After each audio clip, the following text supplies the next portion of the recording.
Hello বন্ধুরা, good morning. কেমন আছো তোমরা সকলে? আশা করি ভালো আছো, সুস্থ আছো। আমিও ভালো আছি। মানে শরীরটা ওই ওষুধ খেয়ে খেয়ে আর কি মোটামুটি আছে, তবু পুরোপুরি ভালো নয়। আমার একটি নতুন ব্লগে তোমাদের স্বাগত আর অনেক অনেক ভালোবাসা। হচ্ছে আজকে বৃহস্পতিবার। মামামকে সকালে উঠিয়েছিলাম স্কুল যাবে বলে, উঠে রেডিও হয়েছি। তারপর দেখছি মানে মেঘলা ওয়েদার, কাল থেকে তো বৃষ্টি হচ্ছে, মাঝরাতেও হয়েছে, ভোরের দিকেও হয়েছে। তা সকালে উঠে দেখছি এত মেঘের অবস্থা খারাপ, পাঠালাম না।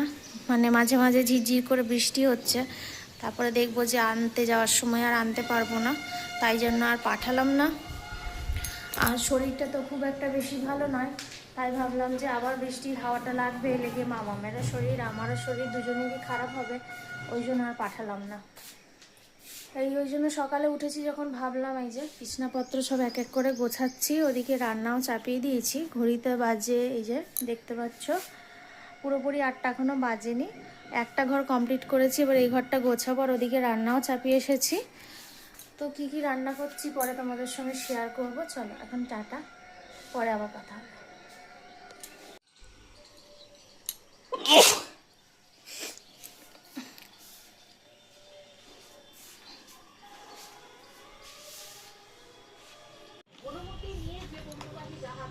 এই ফুলগুলো কোথায় পেলি রে?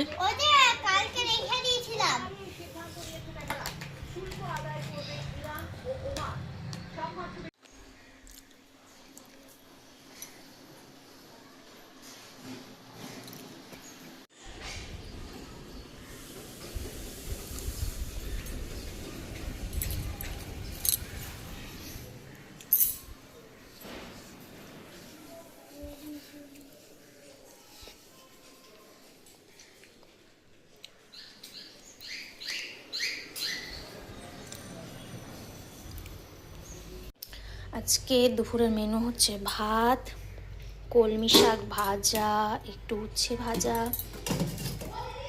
এঁচোড় দিয়ে চিংড়ি দিয়ে তরকারি, আর হয়েছে মাটন।